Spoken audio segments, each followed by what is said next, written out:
Hi ವೀಕ್ಷಕರೇ, ಎಲ್ಲರಿಗೂ ನಮಸ್ಕಾರ. ನೋಡಿ, ಸರ್ಕಾರದಿಂದ ಗೃಹಲಕ್ಷ್ಮಿ ಯೋಜನೆಯ ಪ್ರತಿಯೊಂದು ಫಲಾನುಭವಿಗಳ ಬ್ಯಾಂಕ್ ಖಾತೆಗೆ 27 ಮತ್ತು 28ನೇ ಕಂತಿನ 4,000 ಹಣನ ಜಮಾ ಮಾಡ್ತಾ ಇದೆ.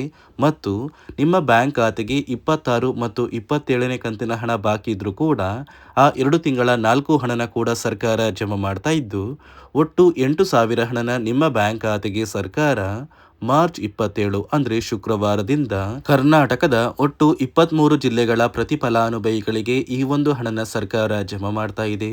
ಆದರೆ ಸಾಕಷ್ಟು ಫಲಾನುಭವಿಗಳು ಈ ಒಂದು ಹಣನ ಪಡಿಬೇಕು ಅಂದರೆ ಗೃಹಲಕ್ಷ್ಮಿಗೆ ಮರು ಅರ್ಜಿನ ಹಾಕಬೇಕಾಗುತ್ತೆ. ಮತ್ತು ರೇಷನ್ ಕಾರ್ಡ್ ದಾರರಿಗೂ ಕೂಡ ಸರ್ಕಾರ ಕೆಲವೊಂದು ಗುಡ್ ನ್ಯೂಸ್ನ ಕೊಟ್ಟಿದ್ದು, ಸರ್ಕಾರದಿಂದ ಏನೆಲ್ಲ ಮಾಹಿತಿ ಬಂದಿದೆ ಅಂತ ನಾನು ನಿಮಗೆ ತಿಳಿಸ್ಕೊಡ್ತಾ ಇದ್ದೀನಿ. ಅದಕ್ಕಿಂತ ಮೊದಲು ನೋಡಿ ವೀಕ್ಷಕರೇ, ನೀವೇನಾದ್ರೂ ಇನ್ನೂ ಕೂಡ ನನ್ನ ಚಾನಲ್ನ ಸಬ್ಸ್ಕ್ರೈಬ್ ಆಗಿಲ್ಲ ಅಂದರೆ ದಯವಿಟ್ಟು ಪ್ರತಿಯೊಬ್ಬರು ಚಾನಲ್ನ ಸಬ್ಸ್ಕ್ರೈಬ್ ಮಾಡ್ಕೊಳ್ಳಿ, ಹಾಗೆ ವಿಡಿಯೋಗೆ ಒಂದು ಲೈಕ್ನ ಕೊಡಿ.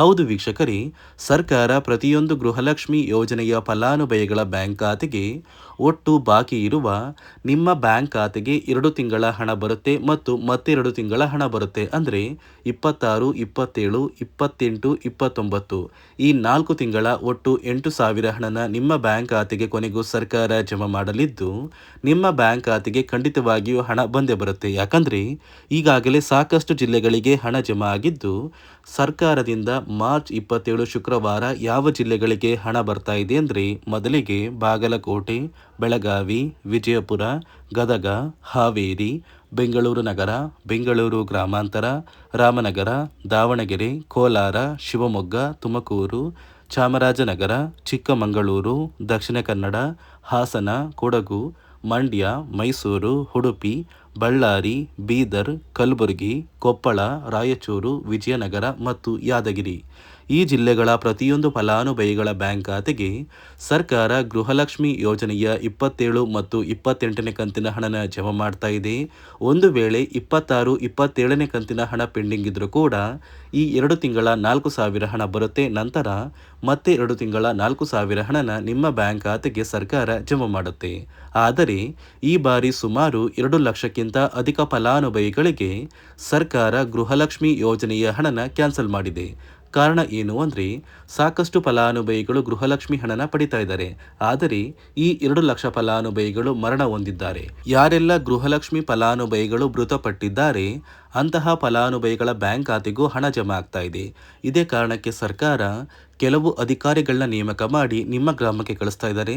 ಆ ಒಂದು ಅಧಿಕಾರಿಗಳು ನಿಮ್ಮ ಮನೆ ಬಾಗಿಲಿಗೆ ಬಂದು ಪ್ರತಿಯೊಂದು ಗೃಹಲಕ್ಷ್ಮಿ ಫಲಾನುಭವಿಗಳ ಒಂದು ದಾಖಲಾತಿಗಳನ್ನ ಎಂಟ್ರಿ ಮಾಡ್ಕೊಂಡು ಹೋಗ್ತಾರೆ. ಒಂದು ವೇಳೆ ಫಲಾನುಭವಿಗಳು ಏನಾದ್ರೂ ಮರಣ ಹೊಂದಿದ್ರೆ ಅವರ ಹೆಸರನ್ನ ಗೃಹಲಕ್ಷ್ಮಿ ಯೋಜನೆಯಿಂದ ಸರ್ಕಾರ ಕ್ಯಾನ್ಸಲ್ ಮಾಡುತ್ತೆ. ಇದೇ ಕಾರಣಕ್ಕೆ ನೀವು ಪ್ರತಿ ವರ್ಷವೂ ಗೃಹಲಕ್ಷ್ಮಿ ಯೋಜನೆಗೆ ಮರು ಅರ್ಜಿನ ಹಾಕಬೇಕಾಗುತ್ತೆ. ವರ್ಷದ ಕೊನೆಯಲ್ಲಿ ನಿಮ್ಮ ಬಳಿ ಇರುವಂತಹ ಒಂದು ಲೈಫ್ ಸರ್ಟಿಫಿಕೇಟ್ನ ಕೊಟ್ಟು ನೀವು ಗೃಹಲಕ್ಷ್ಮಿ ಯೋಜನೆಗೆ ಮರು ಅರ್ಜಿನ ಹಾಕೋದು ಕಡ್ಡಾಯವಾಗಿದೆ. ಇದೀಗ ನಿಮ್ಮ ಬ್ಯಾಂಕ್ ಖಾತೆಗೂ ಕೂಡ ಸರ್ಕಾರ ಈ ಗೃಹಲಕ್ಷ್ಮಿ ಯೋಜನೆಯ 4 ತಿಂಗಳ 8,000 ಹಣನ ಜಮಾ ಮಾಡ್ತಾ ಇದೆ. ಇದೇ ಮಾರ್ಚ್ ತಿಂಗಳು ಮುಗಿಯುವಷ್ಟರಲ್ಲಿ ಪ್ರತಿಯೊಬ್ಬರು ಈ ಒಂದು ಹಣನ ಪಡ್ಕೋತೀರಾ. ಈ ಒಂದು ಹಣನ ಪಡಿಬೇಕು ಅಂದರೆ ಸರ್ಕಾರ ಕೆಲವು ನಿಯಮಗಳನ್ನ ಕೂಡ ಜಾರಿಗೆ ತಂದಿದೆ. ಆ ನಿಯಮಗಳು ಏನು ಅಂತ ಕೂಡ ತಿಳಿಸ್ಕೊಡ್ತೀನಿ. ಅದಕ್ಕಿಂತ ಮೊದಲು ಸರ್ಕಾರ ರೇಷನ್ ಕಾರ್ಡ್ಗೆ ಕೊಟ್ಟಿರುವ ಗುಡ್ ನ್ಯೂಸ್ ಏನು ಅಂತ ತಿಳ್ಕೊಳ್ಳೋಣ. ನೋಡಿ ವೀಕ್ಷಕರೇ, ರೇಷನ್ ಕಾರ್ಡ್ಗೆ ಮೊದಲ ಒಂದು ಗುಡ್ ನ್ಯೂಸ್ ಬಂದು, ಪ್ರತಿಯೊಂದು ರೇಷನ್ ಕಾರ್ಡ್ ದಾರರಿಗೂ ಕೂಡ ಸರ್ಕಾರ ಉಚಿತವಾಗಿ 5ರಿಂದ 6 ರೀತಿಯ ಆಹಾರ ಪದಾರ್ಥಗಳು ಇರುವಂತಹ ಅಡುಗೆ ಕಿಟ್ನ ಸರ್ಕಾರ ಕೊಡ್ತಾ ಇದೆ. ಈ ಮಾರ್ಚ್ ತಿಂಗಳು ಮುಗಿದ ನಂತರ ಪ್ರತಿ ತಿಂಗಳು ನಿಮ್ಮ ಒಂದು ರೇಷನ್ ಕಾರ್ಡ್ಗೆ ಈ ಒಂದು ಕಿಟ್ ಸಿಗುತ್ತೆ. ಅದೇ ರೀತಿ ಎರಡನೆಯ ಒಂದು ಗುಡ್ ನ್ಯೂಸ್ ಬಂದು, ನಿಮ್ಮ ಒಂದು ರೇಷನ್ ಕಾರ್ಡ್ನ ಸರ್ಕಾರ ಕ್ಯಾನ್ಸಲ್ ಮಾಡಿದರೆ ಅಥವಾ ನೀವು ರೇಷನ್ ಕಾರ್ಡ್ಗೆ ಹೊಸ ಅರ್ಜಿನ ಹಾಕಬೇಕು ಅಂತ ಇದ್ರೆ ಸರ್ಕಾರ ಇದೀಗ ಹೊಸ ರೇಷನ್ ಕಾರ್ಡ್ಗೆ ಅರ್ಜಿನ ಆಹ್ವಾನ ಮಾಡಿದ್ದು, ನೀವು ಕೂಡ ಆದಷ್ಟು ಬೇಗ ಹೊಸ ರೇಷನ್ ಕಾರ್ಡ್ಗೆ ಅಪ್ಲಿಕೇಶನ್ ಹಾಕೊಳ್ಳಿ. ಅದೇ ರೀತಿ ಮೂರನೆಯ ಒಂದು ಗುಡ್ ನ್ಯೂಸ್ ಬಂದು, ಇನ್ನು ಮುಂದೆ ಪ್ರತಿ ತಿಂಗಳು ಸರ್ಕಾರ ನಿಮಗೆ ಕೊಡುವಂತಹ ಉಚಿತ ಅಕ್ಕಿ ಏನಿದೆ ಆ ಒಂದು ಅಕ್ಕಿ ಪಡ್ಕೊಳ್ಳೋದಕ್ಕೆ ನೀವು ನಿಮ್ಮ ಒಂದು ಬೆರಳನ್ನ ಇಡ್ತಾ ಇದ್ರಿ. ಆ ಒಂದು ಮಷೀನಲ್ಲಿ ನಿಮ್ಮ ಒಂದು ಬೆರಳು ವರ್ಕ್ ಆಗಿಲ್ಲ ಅಂದ್ರೂ ಕೂಡ ಒಂದು ಪುಸ್ತಕದಲ್ಲಿ ನಿಮ್ಮ ದಾಖಲಾತಿಗಳನ್ನ ಎಂಟ್ರಿ ಮಾಡಿ ಆ ಒಂದು ಅನ್ನಭಾಗ್ಯ ಯೋಜನೆಯ ಒಂದು ಅಂಗಡಿಯ ಅಧಿಕಾರಿಗಳು ನಿಮ್ಮ ಒಂದು ರೇಷನ್ ಕಾರ್ಡ್ಗೆ ಅಕ್ಕಿನ ಕೊಡಬೇಕು ಅಂತ ಸರ್ಕಾರ ಒಂದು ಆದೇಶ ಕೊಟ್ಟಿದ್ದು, ಕಡ್ಡಾಯವಾಗಿ ಪ್ರತಿಯೊಂದು ಫಲಾನುಭವಿಗಳಿಗೆ ಈ ಸೌಲಭ್ಯಗಳು ಸಿಗುತ್ತೆ ಅಂತ ಸರ್ಕಾರ ಮಾಹಿತಿ ಕೊಟ್ಟಿದೆ. ಅದೇ ರೀತಿ ನೋಡಿ ಸ್ನೇಹಿತರೆ, ಈ ಬಾರಿ ಸುಮಾರು 1 ಲಕ್ಷಕ್ಕಿಂತ ಅಧಿಕ ಫಲಾನುಭವಿಗಳ ಬ್ಯಾಂಕ್ ಖಾತೆಗೆ ಸರ್ಕಾರ ಗೃಹಲಕ್ಷ್ಮಿ ಯೋಜನೆಯ ಹಣನ ಜಮಾ ಮಾಡ್ತಾ ಇಲ್ಲ. ಕಾರಣ ಏನು ಅಂದರೆ ನಿಮ್ಮ ಬ್ಯಾಂಕ್ ಖಾತೆಗೆ ಡೆಬಿಟ್ ಮೂಲಕ ಹಣ ಜಮಾ ಮಾಡುವಂತಹ ಸಂದರ್ಭದಲ್ಲಿ ಸರ್ಕಾರ ಸಾಕಷ್ಟು ಫಲಾನುಭವಿಗಳ ಒಂದು ಬ್ಯಾಂಕ್ ಖಾತೆಗೆ ಹಣ ಜಮಾ ಮಾಡೋದನ್ನು ಕ್ಯಾನ್ಸಲ್ ಮಾಡಿದೆ. ಯಾಕಂದರೆ ಇತ್ತೀಚೆಗೆ ಹಣಕಾಸು ಇಲಾಖೆ ಜಾರಿಗೆ ತಂದಿರುವ 5 ನಿಯಮಗಳ ಆಧಾರದ ಮೇಲೆ ಪ್ರತಿಯೊಂದು ಫಲಾನುಭವಿಗಳಿಗೆ ಸರ್ಕಾರ ಈ ಒಂದು ಹಣನ ಜಮಾ ಮಾಡ್ತಾ ಇದ್ದು, ಯಾರೆಲ್ಲ ಫಲಾನುಭವಿಗಳು ಈ ನಿಯಮಗಳನ್ನ ಪಾಲಿಸಿಲ್ಲ ನಿಮ್ಮ ಬ್ಯಾಂಕ್ ಖಾತೆಗೂ ಕೂಡ ಹಣ ಜಮಾ ಆಗೋದಿಲ್ಲ. ಹಾಗಾದರೆ ಬನ್ನಿ ಸ್ನೇಹಿತರೆ, ಸರ್ಕಾರ ಜಾರಿಗೆ ತಂದಿರುವ ಆ 5 ಹೊಸ ನಿಯಮಗಳು ಏನು ಅಂತ ನಾನು ನಿಮಗೆ ತಿಳಿಸ್ಕೊಡ್ತಾ ಇದ್ದೀನಿ.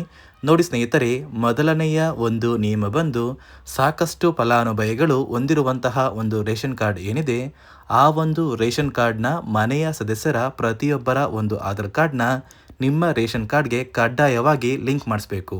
ಅಂದರೆ ಈ ಒಂದು ಲಿಂಕ್ ಮಾಡಿಸುವಂತಹ ಒಂದು ಪ್ರೊಸೀಜರ್ಗೆ ಸರ್ಕಾರ KYC ಅಂತ ಕರೀತಾರೆ. ನಿಮ್ಮ ರೇಷನ್ ಕಾರ್ಡ್ಗೆ ಇನ್ನೂ ಸಹ KYC ಆಗಿಲ್ಲ ಅಂದರೆ ನಿಮ್ಮ ಬ್ಯಾಂಕ್ ಖಾತೆಗೆ ಸರ್ಕಾರ ಮುಂದಿನ ದಿನಗಳಲ್ಲಿ ಗೃಹಲಕ್ಷ್ಮಿ ಯೋಜನೆಯ ಹಣನ ಕ್ಯಾನ್ಸಲ್ ಮಾಡುತ್ತೆ.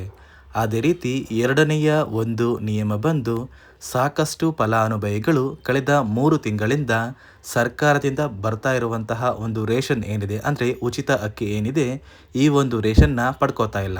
ಒಂದು ವೇಳೆ ಕಳೆದ 3 ತಿಂಗಳಿಂದ ನೀವು ರೇಷನ್ನ ಪಡ್ಕೊಂಡಿಲ್ಲ ಅಂದರೆ ಸರ್ಕಾರ ನಿಮ್ಮ ಬಳಿ ಇರುವಂತಹ ಒಂದು ರೇಷನ್ ಕಾರ್ಡ್ನ ಕ್ಯಾನ್ಸಲ್ ಮಾಡುತ್ತೆ.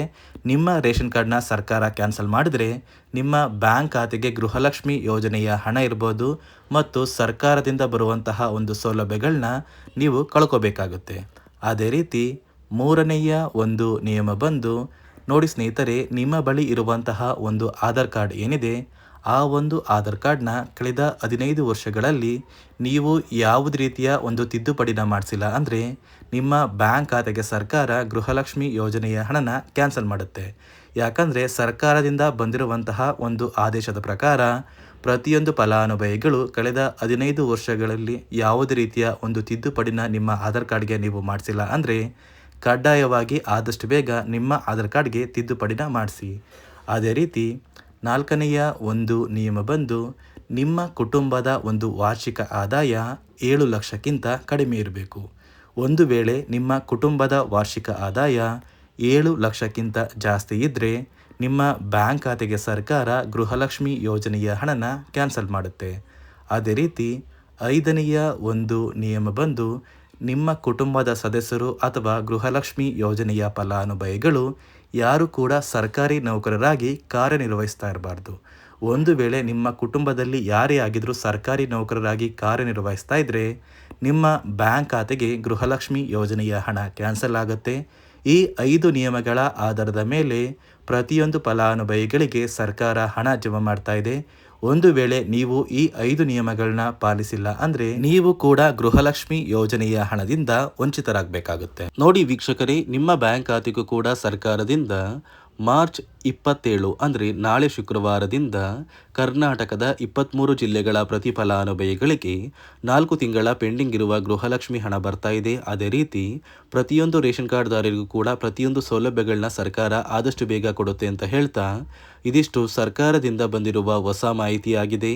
ನಾನು ಕೊಟ್ಟಿರುವಂತಹ ಮಾಹಿತಿ ನಿಮಗೆ ಇಷ್ಟ ಆಗಿದ್ದಲ್ಲಿ ದಯವಿಟ್ಟು ಪ್ರತಿಯೊಬ್ಬರು ನನ್ನ ಚಾನಲ್ನ ಸಬ್ಸ್ಕ್ರೈಬ್ ಮಾಡ್ಕೊಳ್ಳಿ, ಹಾಗೆ ವಿಡಿಯೋಗೆ ಒಂದು ಲೈಕ್ನ ಕೊಡಿ.